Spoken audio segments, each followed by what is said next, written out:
Welcome to the Season 2 review of Bite Size Halloween. We already covered every single episode, all 28 of them, of Season 1 of these shorts that are available on Hulu. Now we're on to Season 2 and there's 18 episodes. Well, IMDb lists 19 episodes, the 19th being Rebecca, but my Hulu has 18, so I'm going with that. And in the first season, every single episode was 3 to 4 minutes long. There was one that was 7, but they stuck to the 3-minute format for 90% of the episodes. Season 2, they're all over the place, with the average episode being about 5 minutes long. There's some that are 3, there's some that are 14. So they're giving people the ability to expand on these shorts. I'm guessing Season 1 did well, so they have Season 2, and then we'll also review Season 3. There's no Season 4, unfortunately. So is this better than Season 1? Well, stay tuned to find out. We're covering every single episode of Season 2. So the first episode is Appendage. That, like a lot of episodes in Season 2, deal with body dysmorphia. A lot of these are written by women and have to do with beauty standards and them feeling uncomfortable in their own skin. So the protagonist is a young fashion designer, played by Rachel Sennott, who's a new actress starring in Shiva Baby Bottoms and I Used to Be Funny. And she has something that's growing, well, not inside her, on her side, outside of her, and it looks just like the ventriloquist dummy from Tales from the Crypt. I think this is a reference where the dummy was on someone's hand, this time it's on her side, and this is a serious episode until halfway through. Dummy, or Appendage, starts cracking jokes, and I think ruins the mood. There's some episodes that can be funny, but this one just doesn't really pull it off. You tell me if you're laughing at this. A ghosting, bitch. So she's dealing with this appendage that's driving her crazy, and she tries to cut it off. This episode's going to give a 3 out of 10. Not a good way to kick off the series, but it's going to get better from here. Episode 2, Puppet. That starts off like a Tool video from the 90s, complete with marionettes and some electronic rock music. Man, this is a good way to start the episode, but it's not indicative of what we're going to see. They quickly drop that. They're trying to make you believe that this lady has dolls that are going to come alive, and that's not what happens. That would have been a much more interesting premise. One thing that's interesting about this series is there's very little blood in these episodes. In fact, most of them are bloodless. There's some cursing in this one, but most of these are psychological horror, so if you're expecting a lot of blood, go somewhere else. Most of these could easily exist in the PG-13 range. And Maeve is the woman talking to her boyfriend Joshua, who she invites over because she wants to show him her puppet. And what she's been able to do with these marionettes is make a clone of herself that also attached to this shelf. So it's a clone of her, but also on marionette strings. And this marionette is pregnant. It seems that this couple had a miscarriage, though they don't say that, and have been trying to have a baby and aren't able to do it. So she cloned herself. This clone is pregnant, and she's going to have this new baby. They also do something at the end where it looks like, just like something like Rosemary's Baby, it looks like they're going to show you the baby, and they don't. But it's almost like they're trying to show you, but they don't really move the baby's face so you can actually see what it looks like. This comes off more like a mistake than a intentional piece of editing where they're trying to keep it mysterious of what this baby looks like, because they tilt it a little bit, and I think it's a bit of an unsatisfying ending. This one's a bit better than Appendage. I'm going to give it a 4 out of 10, but it would have been so much better if they just had the marionettes come alive. I guess you could say it's a deeper meaning. I watched it twice to make sure they were trying to say that she had a miscarriage and now they're going to raise this fake baby, but it's just a bit slow moving. And there's a scare where she pops out of the closet with this clone of herself, but it doesn't really do anything. It just goes back in the closet. Episode 3, Omi. The first 3-minute episode about a father and son that go fishing. So what do you think is going to happen? A big fish is going to come out, they're going to get eaten. Well, no, his son falls into the water. And then when he goes to look for him, he doesn't pull out his son, he pulls out a young daughter that then pulls him into the water, and he turns into a woman. This is an interesting premise. I'm sure there's a deeper meaning here, but they only have 3 minutes to cover it. The woman is pregnant, so they're going to have a new kid, and obviously this is a magical lake where if you fall into it, the souls of past people take over your old body. It's completely open to interpretation. But for a 3-minute story, I think it's pretty decent. I'm going to give it a 5 out of 10. Episode 4, Control. The scariest episode up until this point. It's playing on the fears of, well, the fears of you wanting to eat yourself. And this one did, dare I say, get under my skin. This woman continues to itch herself and goes to the doctor and says she has this itch that she just can't scratch. No matter how much she tickles the back of her head, this itch never goes away. And we see at the end that she's actually itched herself so much that she's itched a hole through her head, playing on a real fear and paranoia that people would have. Because, like, where do itches come from? How come if you scratch it, it feels good and goes away? What if it never goes away? This one did get under my skin. It's a hard one to recommend because it is quite scary, but it is also one of the better made episodes. So I'm going to give it a 6 out of 10. But it's not one I'm going to watch again, because they start editing it towards the end where they do close-ups of her scratching, close-ups of the bloody hole. And yeah, they're trying to scare the shit out of you. And they actually accomplish that. Number 5. The first funny episode, and this one is pretty damn funny. No, not pretty damn funny. It's damn funny. It's called Unicorn. It's about this dorky guy who meets a couple online to become the third wheel in their relationship. He's bisexual, and then the guy and girl, I guess, are bisexual as well. So he's the third wheel. This is a hilarious concept, and I'm sure stuff like this exists. But while he thinks he's in for a night of fun and sex, that's not what he gets. The writers know this is a funny premise and play on it. They know that the character that they choose looks a bit dorky, and that's the point. The actor who plays this unicorn is played by Charles Gold, and I do recognize him from somewhere, but looking at his acting credits, I'm not sure from where. He hasn't done that much stuff, but he does a great job here and is a perfect choice. He was in a Law & Order episode, The Big Stick, and the producer of Will Smith's Bucket List. And I'm just throwing it out there that I would join a unicorn relationship with Sydney Sweeney and Sabrina Carpenter. Fine, if Taylor Swift wanted to join too, she could do it. So they begin kissing and caressing this unicorn, and then he just gets left in the bed. They try to tie him up, but they do a pretty piss poor job. He's able to get free and realizes that they're trying to sacrifice him to the sex god, since the other male in this unicorn relationship is having some erectile dysfunction. We see some blood in this episode, and then we get to also see the sex god. It's by far the edgiest episode so far, being one of the few that would actually be R-rated. But I also think it's really good as well. This is a longer 14-minute episode, and it does the right thing. When you're given 14 minutes on Bite-Sized Halloween, you better fill up that 14 minutes with dialogue, with characters, maybe some action scenes. So Unicorn's going to get an 8 out of 10. Next up is episode 6, Kagobashi. I definitely pronounced that right. Which is about a game of shadow tag that was played in Japan in the 1930s. Yes, Bite-Sized Halloween is not just people from the United States making these shorts. We get people from Europe, South America, as we'll see in a few episodes, and this will be the Japanese episode. So you do get a lot of diversity in this series. Sometimes it'll look like it's made in America, and they'll be like, hey, cheerio, what's going on? You go, oh, British episode? And this one is exactly what you would expect from a short Japanese horror film. I don't want to say it's generic, because it actually is very effective and I like it, but it's so Japanese horror. It's giving me flashbacks to watching like The Ringu 2001.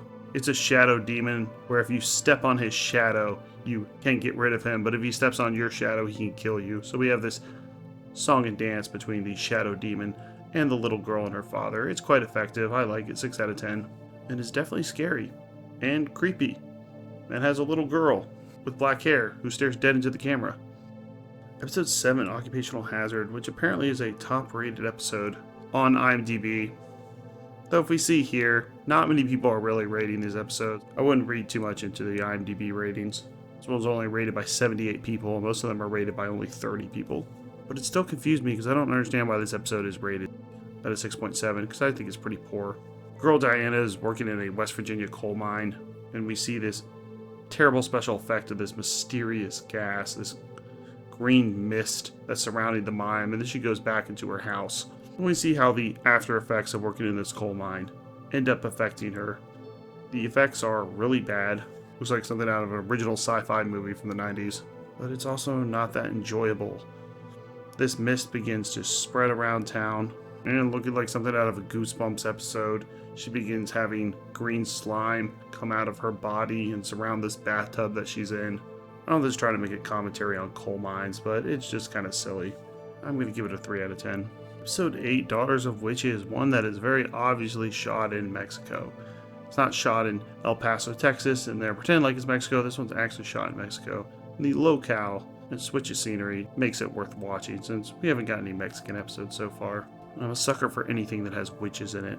This is another longer episode, and a woman is bringing her newborn daughter to participate in this ritual out in the woods. That's what most of the episode consists of. A lot of walking around, not too much dialogue, but the locale of this poor Mexican town and the creepy scenery in the woods is effective enough. I'm going to give it a 6 out of 10. We also do get to see a monster at the end of this witch that takes the baby. There's creepy sounds, well shot footage, the forest seeming to come alive, and then a really good jump scare at the end where we see this demon. Number 9, the longest breath. Well, let's read the tagline for this episode. A free diver in training pushes too hard in pursuit of a personal record. I wish.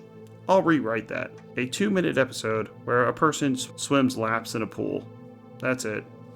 Yeah, when I read this, I thought, okay, maybe they're going to be on a boat and they're going to actually they're going to try to break like the free diving record to see how long this person can go and how many feet they can go down underwater without taking a breath. But no, they're just swimming laps the entire time. It's a couple minutes long. Nothing really happens. You get a little weird thing at the end where they get disorientated, and that's it. Longest breath is a disappointment. 2 out of 10. Number 10, skincare, another one dealing with beauty standards for women. Has some nice dialogue at the beginning. Seems like we're dealing with another influencer here who's talking about her makeup and her new skincare routine. She puts on a mask, and what do you know, this mask won't come off. That's pretty much all you get here. I don't hate it though, and man, this one has a super long credit sequence. 200 people involved in making this episode, which doesn't make any sense because it has like one character and she just runs around the house with this mask trying to pry off the mask. And the ending doesn't really make a whole lot of sense either. She's running around this house, she can't take off this mask, and then some kids come into the house and she just pops up and it ends. Okay, she's like a demon now. We didn't really even get to see what she looks like when she takes off this mask, or if it morphs her face or anything like that. So, another 4 out of 10. Episode 11, Struck, that deals with lightning. A young girl gets struck by lightning, and we do get a twist at the end and learn that people were monitoring. She gets struck by lightning. Apparently she gets turned into an alien because aliens are trying to contact this group of people. So they strike her with lightning, and then she becomes the alien. It's a decent episode. I feel like this is a solid 5 out of 10. Not that much happens, but the ending does make it. Because at first I'm like, is she just going to be struck by lightning and turn into a monster or something? Because come on, it sort of made sense. They're monitoring her and waiting for this alien group to contact them. So creative enough for a 5. Episode 12, Fountain. Another one shot in Europe, and one that mixes horror and science fiction. It has one of the creepiest villains. It's this old lady that has this red electronical headset on her that makes it look like there's always this red LED dot right on her forehead. And 2 teens sneak into this because they heard that it was haunted. I do like the mixing of science fiction and horror. This is really unlike anything else. I'm not even sure what to compare it to. But it is creepy. This old lady is basically able to transfer herself into this young girl so that she can live forever. And she does this through some science fiction technology. And we even see a killing at the end where we see that this old lady is really, really evil. And she's not just transferring it so that she can live as a younger person. She's going to carry out some insidious mission. Maybe from aliens. I like the mix of sci-fi. Or as I would call it, light sci-fi. Like, who thinks of an episode like this? Alright, so 2 kids are going to come in. There's this old lady who has this machine, and once they hook up to the machine, she then puts herself into the young girl, and then she has this creepy laugh, and then she dies, but she technically transferred her soul. It's like, wow, okay. 6 out of 10 for Creativity Fountain. Episode 13, The New Nanny. This was definitely written by a hipster. The nanny is literally a goth girl dressed up like a witch. She walks around like this all the time. It's played by Taylor Ortega, who played Kim Possible in the TV movie Kim Possible. And it's a 3-minute anecdote about how you should just be yourself. Now, some people are probably going to hate this episode because it does talk about the transes and might be considered woke by some, but I thought it was enjoyable enough. Basically, this little kid's getting bullied. Well, he is dressing up like a girl, but he's getting bullied, and so this nanny basically takes out the bullies and shows that you should be whoever you want to be. She dresses up like a witch, so he can dress up like a princess. I think that's what they're trying to say. I don't know. It was good enough. 5 out of 10 for The New Nanny. Taylor Ortega is pretty hot. Episode 14, Red is the Color of Beauty. It is indeed. You get one set at a mall late at night, and 2 girls fight over this necklace that makes them, well, it makes them beautiful. Another one dealing with beauty standards. This girl picks up a necklace at a mall late at night, and then she gets attacked by another girl who says that it's her necklace, but she actually is able to beat her up. And then we see that this necklace turns her beautiful. So I like the fact that I guess you could say, good guy wins in this one, attacking her and trying to take her necklace. She's saying it was hers before, but come on. She got it at this mall fair and square. And we get to see the She's All That makeover. Also love the lighting in this one. They're going crazy with the LED lights, and I'm here for it. Or they're just going with the cheaper ring lights like I have. Still, it gives it a futuristic vibe. Red is the color of beauty, gets a 6 out of 10. Episode 15, Free Birth. About a lesbian couple who's out in the middle of the woods in a tent. They're going to have, well, a free birth. The girl's pregnant. She's about to give birth. They're not going to go to the hospital. They're going to do it out in this tent. This one makes no sense. There's a good scene where the girl, Alma, who's pregnant, sees her lesbian lover slash the tires of their car so that they can't go to the hospital and they have to do it out in this tent. That was kind of scary. Indy makes no sense and tries to do another commentary on influencers, I think. So this girl, Brooke, is obviously evil.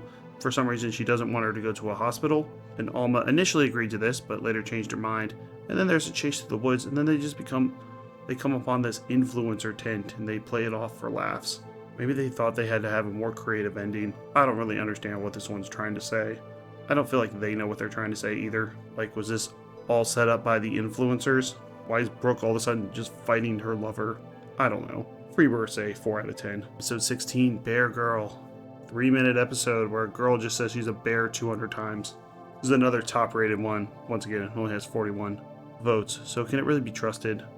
I guess this is cute in a college film studies class. I made this over the weekend type way. Like, hey, we'll have you dress up as a girl in a cute bear costume and just keep saying you're a bear over and over again. That's all that happens. And apparently at the end she actually is a bear. Well, this is definitely going for the make me into a full movie so I can hit the indie circuit that I don't even know if still exists right now. I feel like this would be an indie movie in like 2001. So Bear Girl is also going to get a 4.